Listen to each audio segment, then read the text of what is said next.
ॐ आप्यायन्तु ममाङ्गानि वाक्प्राणश्चक्षुश्रोत्रमथो बलमेन्द्रियाणि च सर्वाणि सर्वं ब्रह्मोपनिषदं माहं ब्रह्म निराकुर्यां मा ब्रह्म निराकरोत् अनिराकरणमस्तु अनिराकरणं मेस्तु तदात्मनि निरतेय उपनिषत्सु धर्मास्ते मयि सन्तु ते मयि सन्तु। ॐ शान्ति शान्ति शान्तिः। Om. May all my limbs attain strength. May the body, mind, all the sensory and motor organs and the life force become efficient, perfected. All is verily the one without second, absolute, ever blissful, ever conscious, existence itself, the Brahman. Let me never deny this truth of oneness. May this truth never reject me either. I am aware that the experience of this truth depends on acquisition of many virtues spoken of by the Upanishads and other scriptures. May all those virtues be with me. Om. Peace, peace, peace.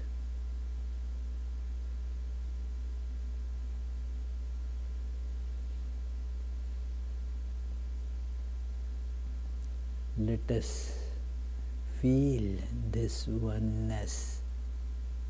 Lord alone is true, appearing in various forms, which come and go.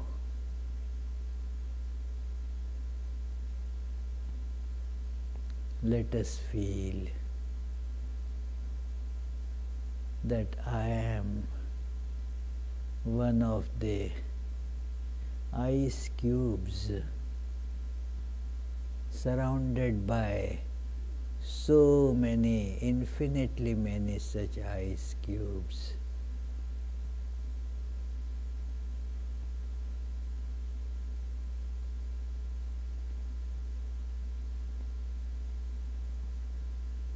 Kept in a warm room.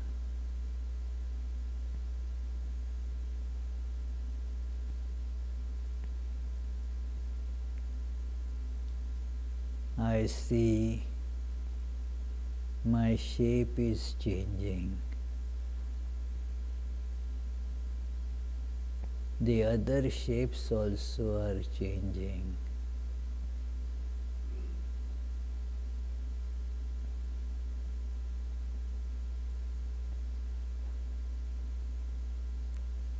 Soon I see the oneness in all.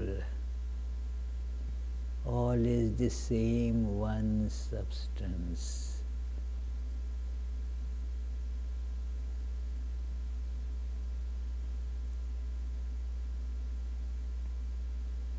In a little while, ice cube melts.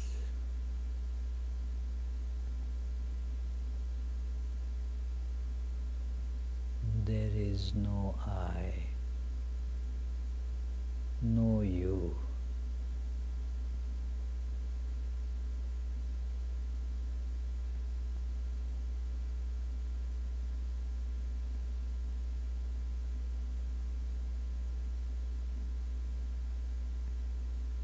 The truth becomes clear.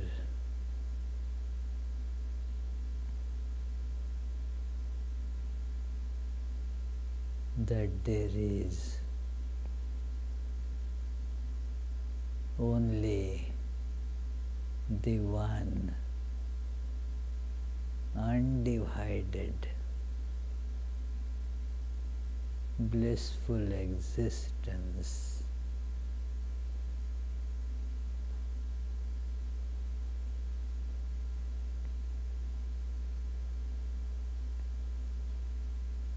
The shape of the ice cube comes, changes, vanishes.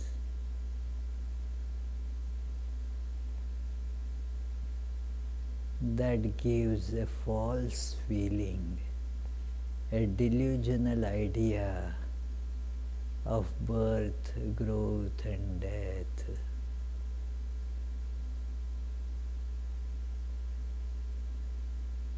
I see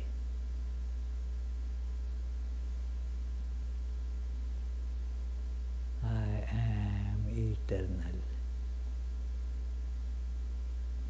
There is no birth or death. There is no other.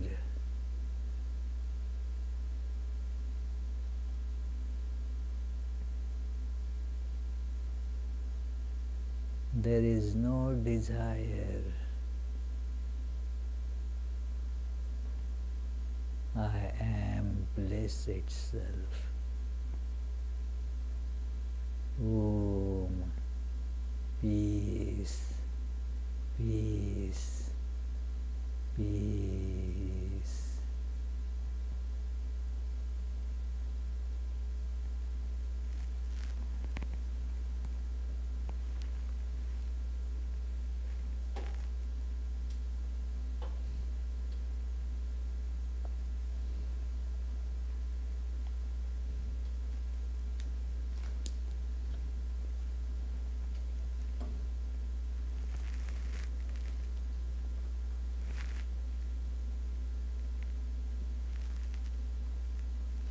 Abhijit, and try keep it here, this desk. It will be, I think, easier here. Okay. No, like this, in the front here.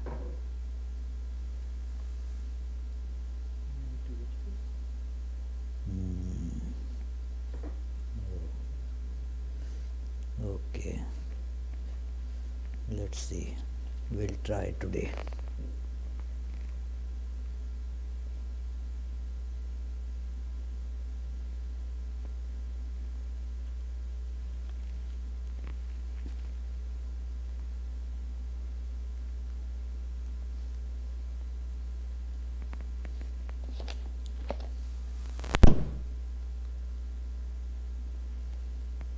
So we will have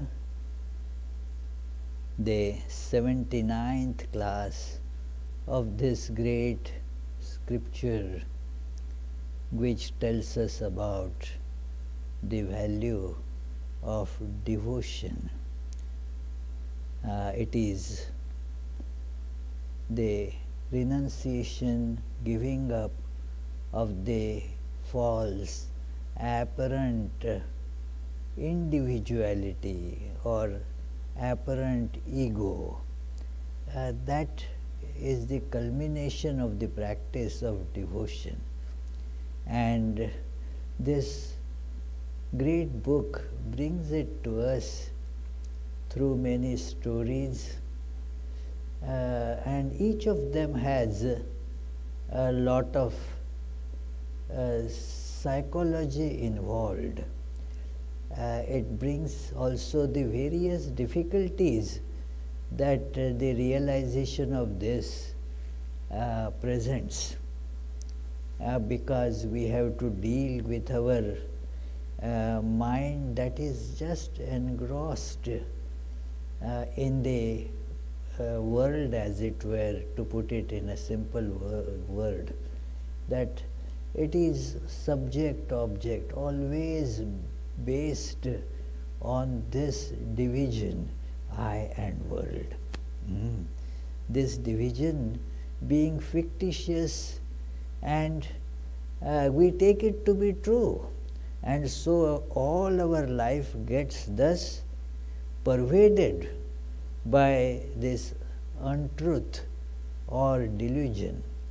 We cheat ourselves by holding on to this non-existent line of division, I and the world.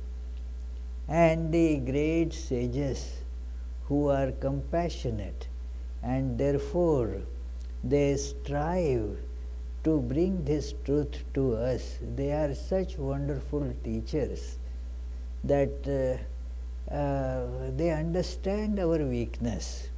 They understand that how deeply engrossed we are in this world and how we cling to this ego. So these stories are very helpful. Let us begin with our usual opening chant. Janmadyasya yatonvayaditaratashchartheshvabhijñasvarat tene brahmhridaya adikavaye muhyanti yat surayah tejo varimridam yatha vinimayo yatra trisargo mrisha dhamna svena sada nirasta kuhakam satyam param dhimahi.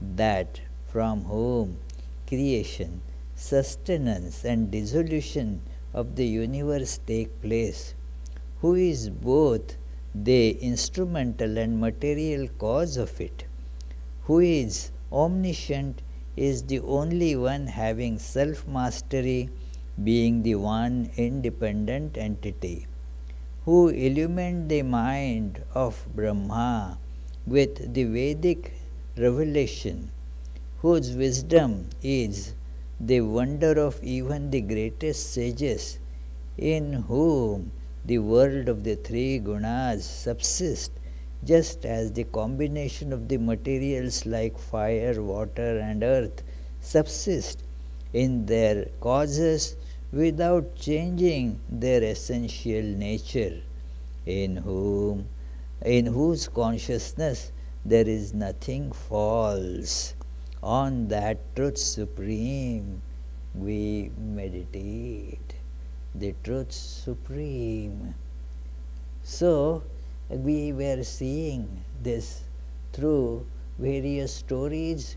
We saw the story of Dhruva, a great devotee, and he practiced so many austerities to overcome this delusion, and yet there was a trace of it hidden deep. The mind is like a deep ocean, and then on the surface or even at the little depth we do not find the things, but at the depth you find at the bottom of it some things hidden. So in Dhruva's mind there still was the feeling of insult that his stepmother had caused. And so therefore he had to become a ruler, and then a lot of things happened. Ultimately he relinquished the kingdom and then practiced devotion and got liberation. Now we have been seeing another story of King Prithu, who was a descendant of Dhruva. That it is so he was a very virtuous king, and then with great effort he made the people prosperous by making the earth giving whatever is needed by people. So earth became, as it were, the milk cow, and everybody would get whatever they needed by milking that cow. A great analogy, a beautiful depiction, that it is of the earth as cow and everybody milking. Now this was what Prithu was performing as his duty. But as the time rolled on, and this is again our story, an ambition comes in or creeps in stealthily, that, oh, I should become the lord of 3 worlds. I would be considered the only one in the history of mankind who has performed such a great feat of performing 100 horse sacrifices. And in that, because of that ambition, now he is doing all these things, forgetting the real purpose of life. So, and during that we saw that Indra, after the 99 of these horse sacrifices were performed, felt threatened by Prithu's these sacrifices, because that is his own seat of power, as it were, was getting challenged, and nobody likes that. So therefore he stole that horse which was to be sacrificed to stop the sacrifice. And then we saw the story that how Indra was attacked by Prithu's son, and Prithu himself was now getting ready to kill Indra. Then how he was dissuaded, and then there came first the Brahma to pacify and tell Prithu that what wrong you are doing. It is not the right thing to do. Your job is to put present before the population the greatest ideal of life, and what you are doing is bringing or populating this earth with so many unrighteous or devilish forms that the ambition brings. Because of the ambition, so many devilish forms, they were shown as Indra is dropping those forms. But these are being dropped, actually they are the result of Prithu's this ambition. And so Brahma told him that is not what he should be doing, and Prithu understood. He was basically a very devoted person, and was thus a wise counsel could make him convinced that, oh, that is the right thing that I should be doing. The goal is pointed out, that what you should be doing. Otherwise the life is going in the direction that is gratifying the ego, that and thus it happens in our minds there is all this hidden thing. Even if suppose a person like me, say becoming Swami, giving up everything for the sake of God realization, a desire creeps in that let me become the greatest Swami. Now what is there really about it? Nothing. It is greatest Swami should be that who has realized God and has given up everything. That is the greatness. But one gets that idea that let everybody give respect to me, honor to me. Haven't I done a great work of renouncing the world? What great thing you have done? Nothing. You have done it for yourself. What have you done? That which didn't exist. You saw how hollow it is and you gave it up. What is great about it? But this wisdom doesn't always prevail unless somebody points it out to me. Oh, look, what are you doing? Long back in my early monastic life, this incident happened that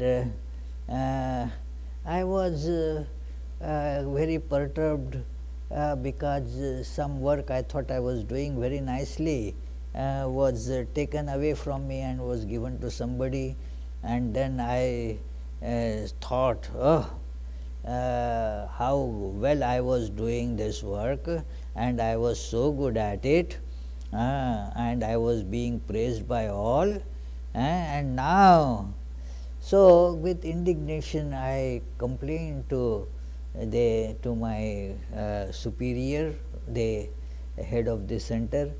He said, well, have you come here to do that work? Was that the goal of life?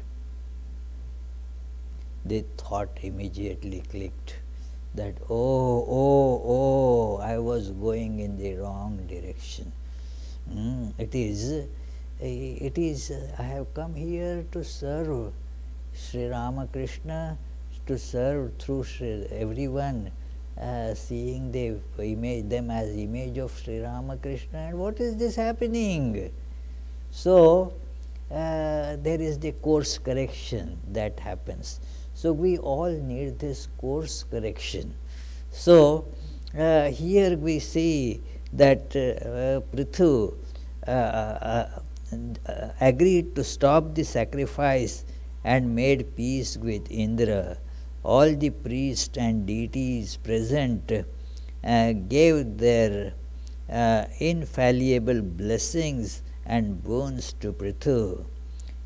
And then Lord Vishnu, the God himself, arrived there, and Indra also came there. So now this was a great meeting that Lord himself is now telling Prithu that you see, remember that what is the Lord advises Prithu about the ultimate purpose of life. And he told king, the wise ones who understand that the self alone is real will not go to injure others. If you, who is the exemplar of the religious values, to get deluded by the worldly ambitions, then what will people follow? So be unattached and do your duty. And we read this message in Bhagavad Gita very powerfully, that we don't have to abandon the work that has been allocated to us, but that work is to be taken as a great privilege to serve Lord without any attachment to it. That like somebody who is say has to look after children, and then the thought comes, my children.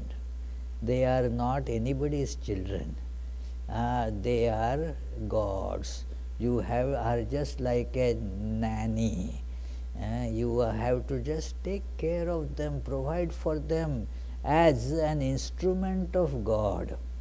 So God takes care, and no human beings have the slightest capability of taking care. They cannot take care of themselves.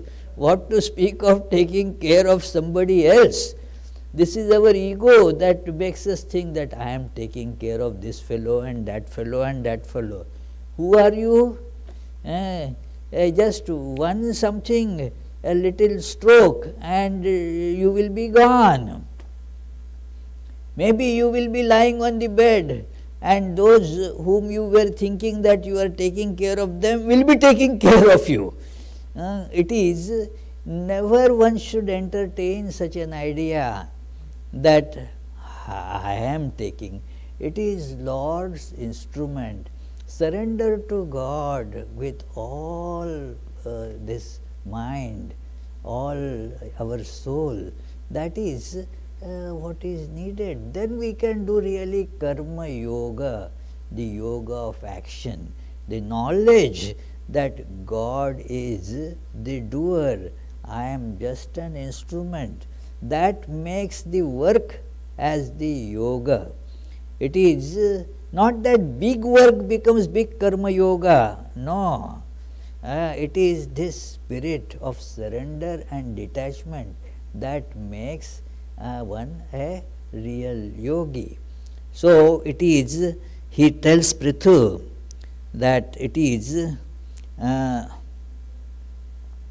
the discernment has to be practiced. He mentions that whoever realizes the changeless and unattached spirit, that it is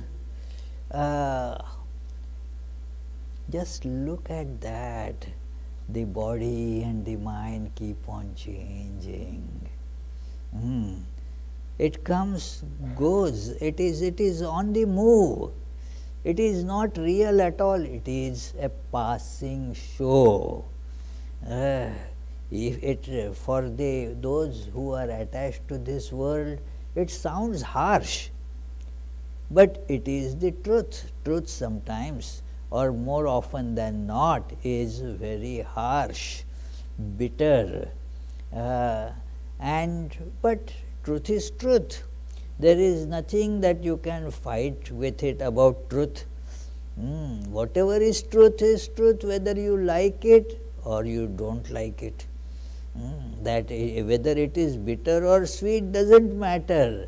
It is the truth.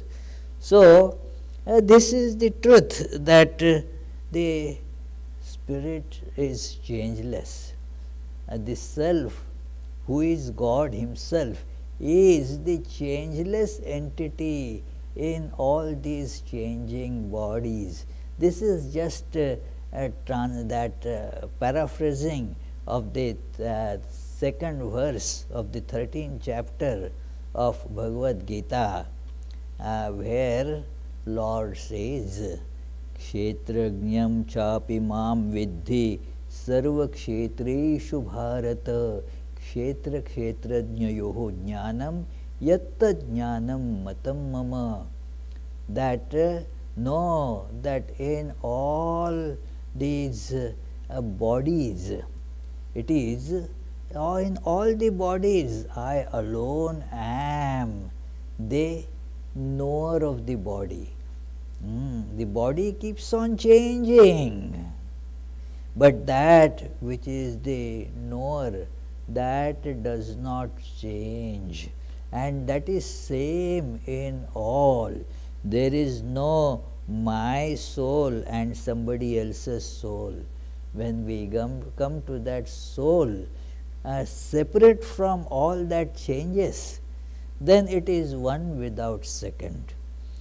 Because whatever changes has particulars, name, form and so forth. That which is changeless has no limitations. It is beyond time and space. So, it is one without second, the Lord, who is in a sense witness. The word witness is used only in that sense. The word witness has only one aspect of God that is mentioned, being the onlooker without getting involved in anything directly. But there are other aspects of God that is governing, that being pervaded in all that which is unreal or being witnessed, that in the meaning of this word witness, what is thought is that the witness is separate from the witnessed and is not involved. In the court of law, if there is the involvement of the witness in the incident, that is not then proper witness. You are already compromised. So, the God as witness is completely untouched. So, witness. But yet that God is permeated in everything. Its witness is, as the example I like to use, is the screen in the movie. That the screen is not touched by anything that happens in the movie, and yet in every picture in the movie, in every action that you see in the movie, the screen is there. In fact, the screen alone is really there. The pictures, they just roll on. So, the wise person realizes this. Lord tells that this is that is the spirit. He recognizes the changeless me as the witness of the changing body, organ, mind, attains to the highest. You attain to the highest goal by that. What to speak of this kingdom of this world and that three worlds? Meaningless. You attain the highest goal. Why are we, running after these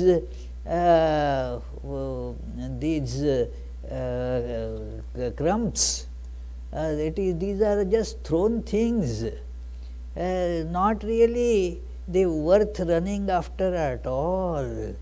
That what are we going to get if we stop this stupid exercise? We are going to get the highest. In the second canto of the Taittiriya Upanishad begins therefore with this great statement, Brahma vidapnoti param tadeshabhyuktaha satyam jnanam anantam brahma yo veda nihitam guhayam parame vyoman soshnute kaman sarvan.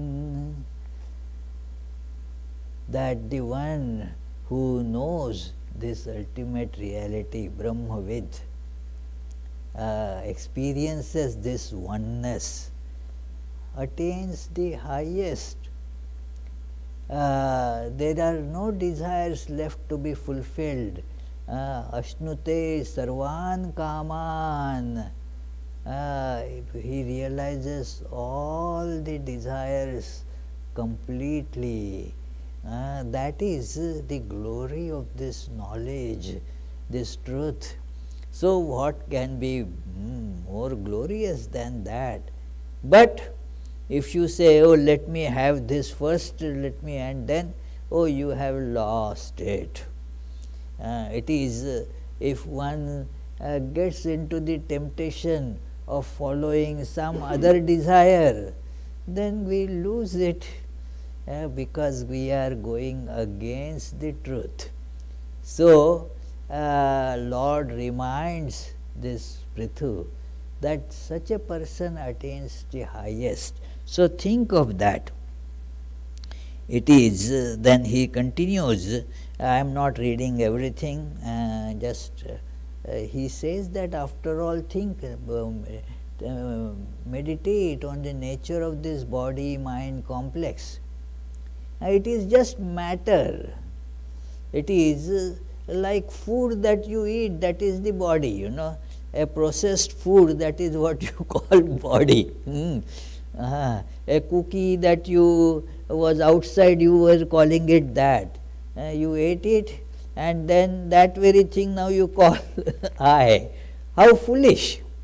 But this is how it is, the body is just food processed.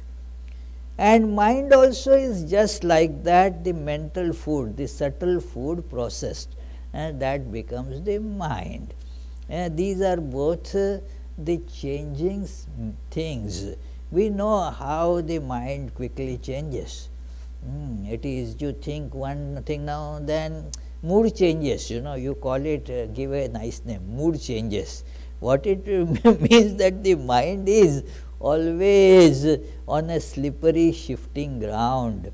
One thought you identify with it, then again another thought you identify with it.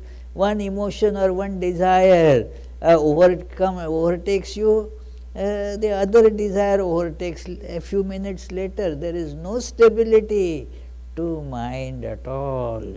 So, both these things therefore are unreal, they are just the appearances.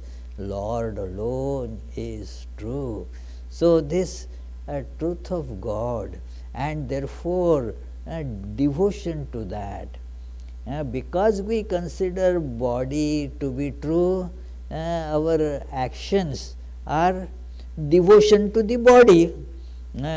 Clothe the body nicely, feed the body nicely, run after the pleasures of body, that becomes the life. It is worshipping the body. That becomes the life. When we see that God alone is real, that is the intelligence, real intelligence, that tells you that God alone is real, that which does not change, that alone can have the label of real. It is, otherwise what is real? By the time you show, it is changed. So, there is no reality otherwise except God, and that is therefore the highest intelligence, to understand God as real. And what is the proof, Naomi? That we understand God alone is real. When we understand body is real, all our love, adoration, efforts go towards aggrandizement of body. When we understand God alone is real, the whole life now takes a turn. You become devoted to that God who is the reality of all. That becomes your all efforts are turned towards that. All your adoration, worship is a way of adoring, and all that now goes to God. Instead of decorating my own body, let me make a symbol of God, because I am not able to feel God initially. It is not possible for almost all of us to feel God. So, we therefore make an image, a picture or something, and then start worshipping that as God. It is, as Shankaracharya mentions it, that abrahmani brahmadrishtya anusandhanam, that which is as such is not considered to be the Brahman, but you see the Brahman in that. It is ideally see Brahman in everything, but are we able to do that? That is the question. If not, let us begin at the beginning. So think at least of one thing as God. Begin there and then pour all devotion there. And that is what is done. So Lord says that is the course that one takes up. And He says, therefore, O hero, He calls it hero because that is really the heroism.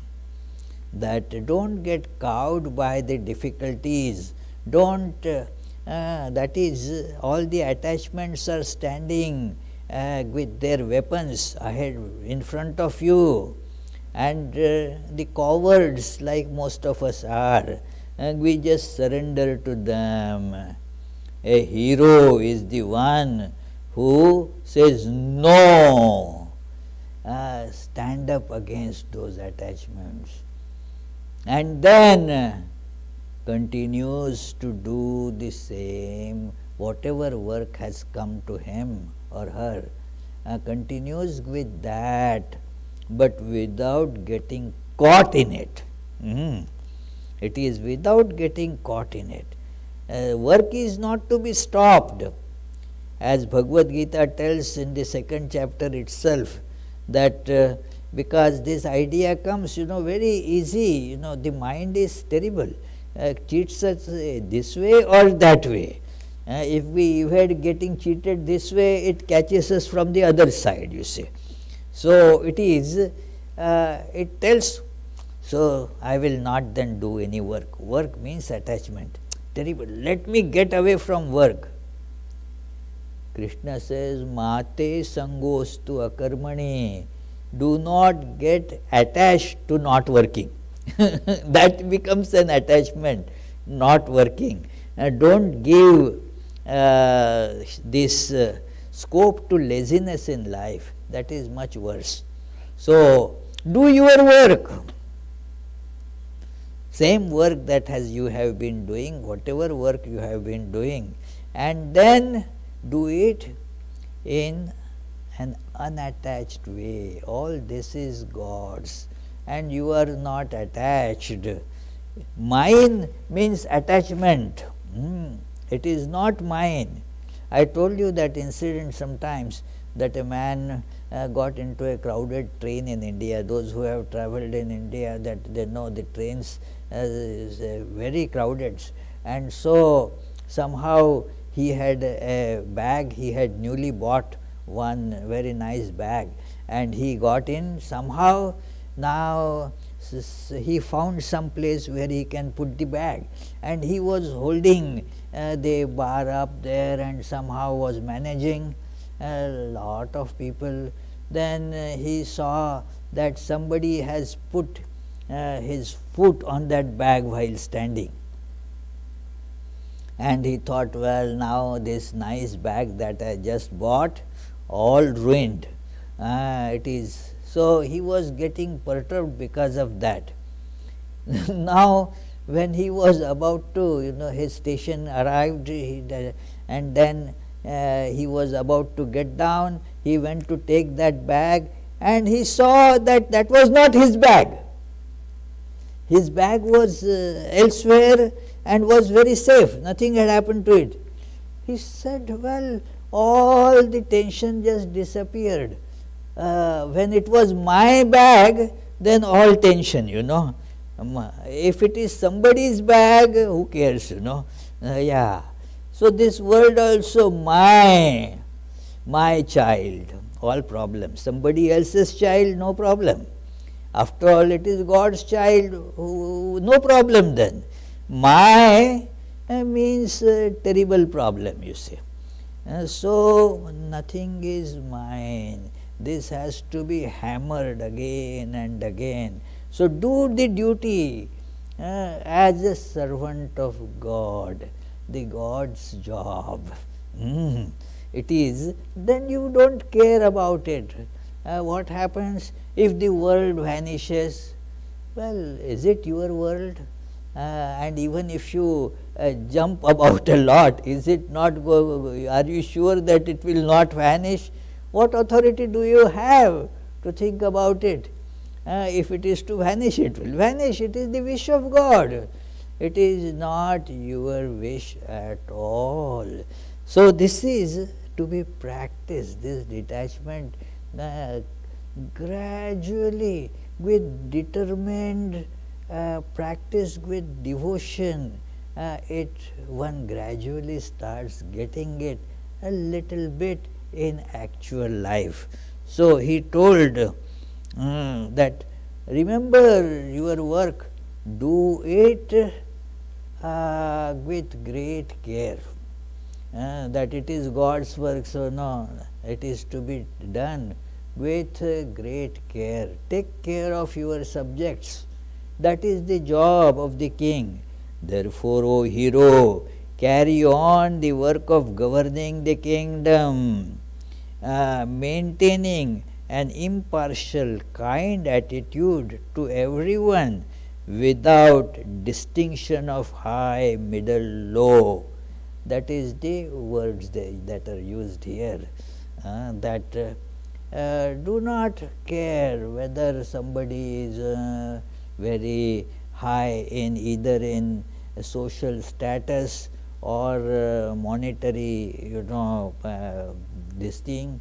Do not think of any of that. Serve everyone, take care of everyone. Impartiality.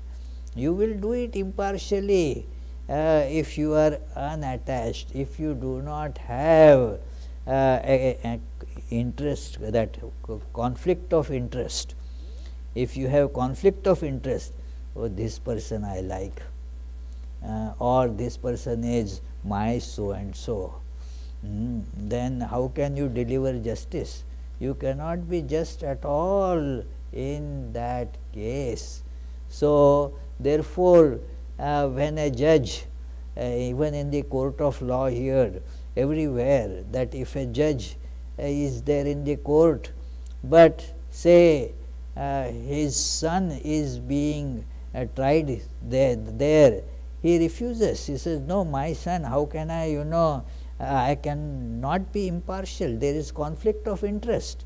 So therefore, let somebody, some other person take over. It is so, it's like that. There should be impartiality for the king. So he continues, you will for some time and if you don't do it properly, that is the thing, that if a king does his duty properly, 1/6 part, this is the scriptural saying, that the king who carefully looks after the welfare of the citizens gets 1/6 of the merit of the population. Everybody does some good, so 1/6 of it goes to king, if the king is taking good care of them, as a matter of tax, you can say, a psychological tax, that okay, the king is taking care of, so 1/6 goes to the king of your merit.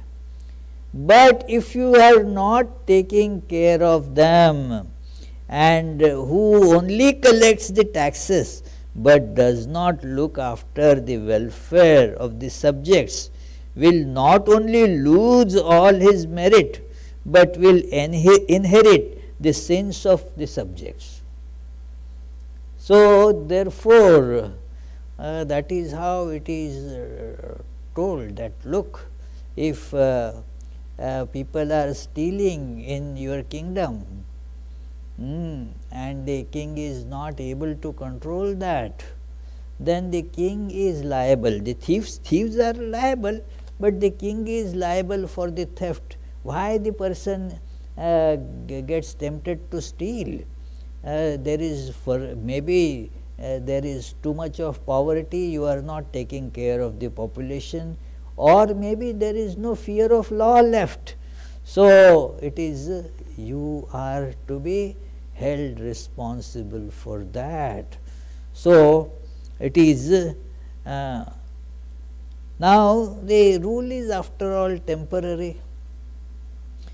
The king said, you will rule, the Lord told, you will rule for some time, and following the ancestral code of dharma approved by the sages and completely unattached while doing so. Soon you will become dear to all.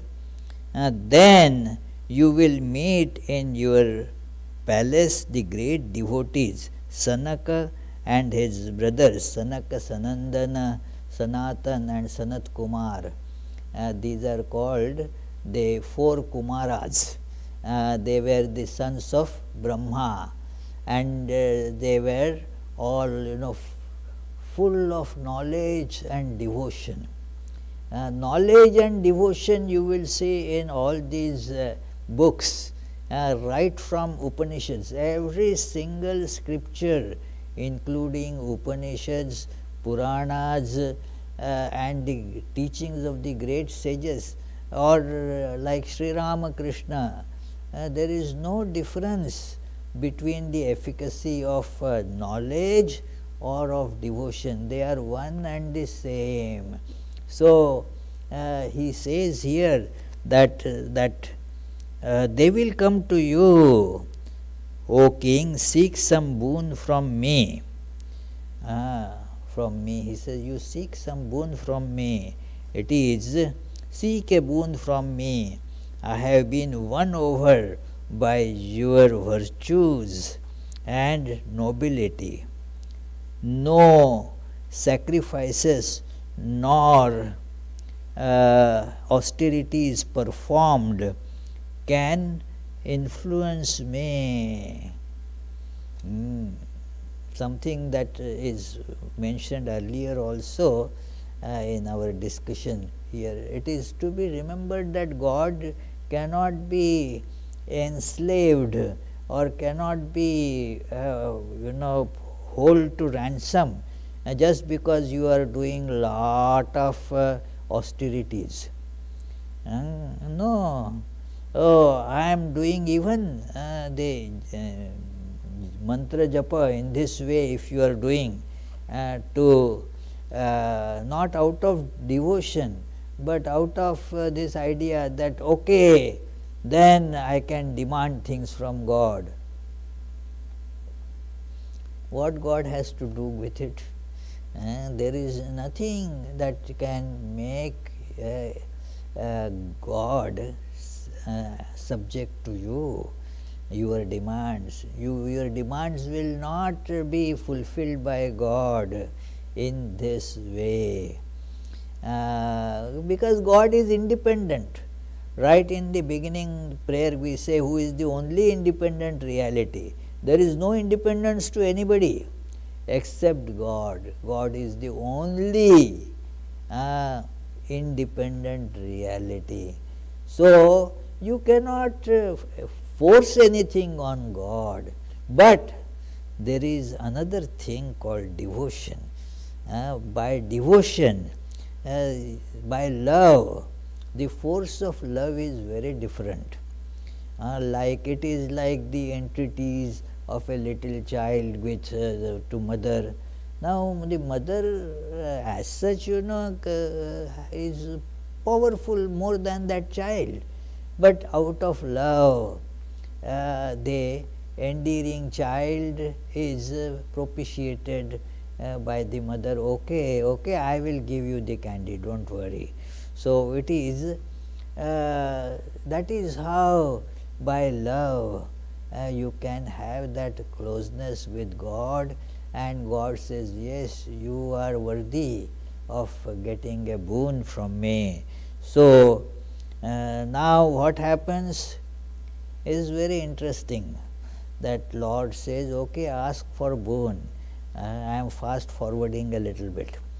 That King Prithu said, well, what is it to be asked?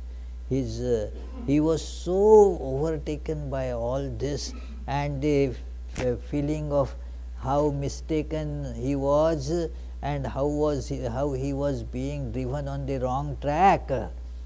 That remorse also was there, the great joy of Lord being there was there, all that was very overwhelming. One gets overwhelmed, the mind gets overwhelmed, and common people just by something very little. That that little boy would get overwhelmed by seeing that his team has won the game. That's enough, to get overwhelmed. But here the king is seeing that Lord himself has come to me, told me all these things, and I am to ask a boon. How overwhelmed he would be, and what boon to ask. Asking boon is a tough job, because we common people are so terrible. Thousands of desires, means I am underestimating, there are millions or infinitely many. Which desire to be fulfilled? Tell me. So, asking boon becomes a tough job. Should I ask for this? Should I ask for that? And you don't have much time. Come on, quickly. There is the story Swami Vivekananda told, that a couple was there, and then somehow they got one celestial being coming to them and asking for boon. Ask for anything, I will give whatever you want. And now the husband and wife started quarreling. We should ask this, we should ask this, we should ask this. No, they said, oh, people tease us because our noses are not good looking, and so let us, with the 3 boons are there, so with first boon let us ask that let us get good noses. And then the wife was saying, oh, this is, no, to overpower, said, oh, we want noses, that's it, nothing else but noses. And their whole face became full of only noses now. Now what to do? So they became a bit sane. Oh, well, let us wait now, do not hastily asking something is not right. So they thought that first thing is to get rid of all these extra noses. But there also they hurried, said, oh, all these noses, let them go away. So every nose, even their one nose, that also went away. Oh my goodness, what a problem now, you see. So they said, now wait, let us ask that let us have one good looking nose. But then they thought, then people will ask, how did you get this nice nose?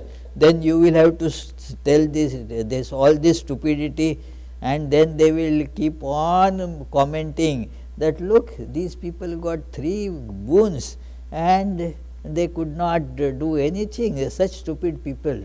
So they said, okay, please restore what one knows, that as we had it, that's it. So even with the 3 boons, they could not do any improvement. So to ask the boon is very important, and this king therefore is a wise king. What to ask, what to ask of God. Not some ordinary person, the one who is capable of giving everything, and that God has told, come on, ask. Now what are you going to ask? It's a little long story, so we will not be able to complete it today, and so we will have to wait till next Friday to see how the king asks for the boon and what Lord tells him. So, till then we shall conclude with our see, this is what I was going to tell, but it will be now next Friday. निगमकल्पतरोर्गलितं फलं शुकमुखादमृतद्रवसंयुतं पिबत भागवतं रसमालयं मुहुर्मुहुः रसिका भुवि भावुकाः. O devotees, quaff to intoxication this nectar of the fruit of the tree of Vedas, flowing from the mouth of the great sage Shuka and mixed with the ambrosia from his words.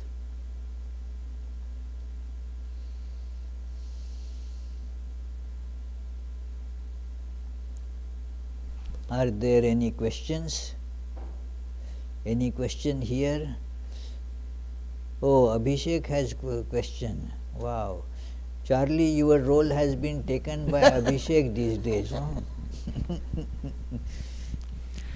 Maharaj, so in this picture of God realization, where do other living beings who are not humans and non-living things fit into this picture? Well, this scripture is, being read only by human beings, isn't it? So it is concerning them. I tell you a joke. Somebody's cat was lost, and so he said, "Let me give an ad in the newspaper." And his friend said, "Hey, why? You mean the cat is going to read the newspaper?" So the point is that what happens to others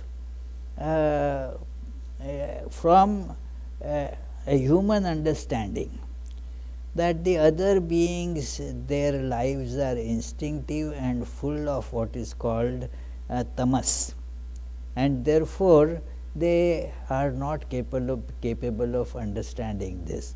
But let us put a caveat there, that this is just a human reading, so we cannot really say. I do not have the access to what a mosquito is thinking or what the chair that I am sitting on is feeling.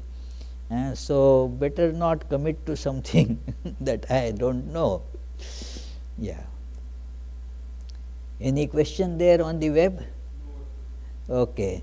So let us conclude with our closing chant.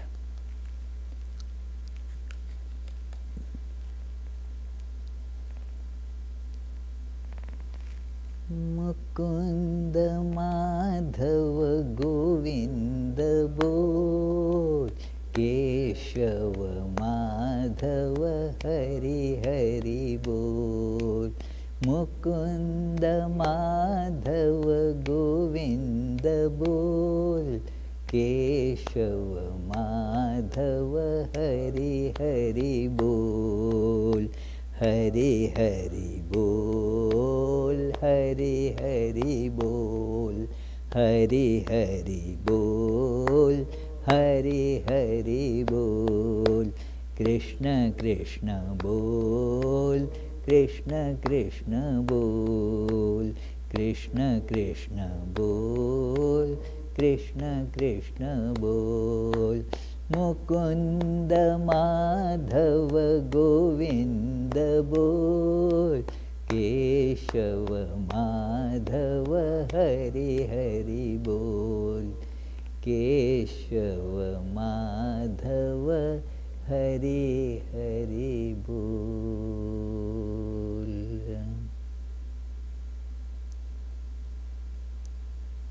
you are all aware that on coming Sunday there will be birth anniversary celebration of Swami Vivekananda.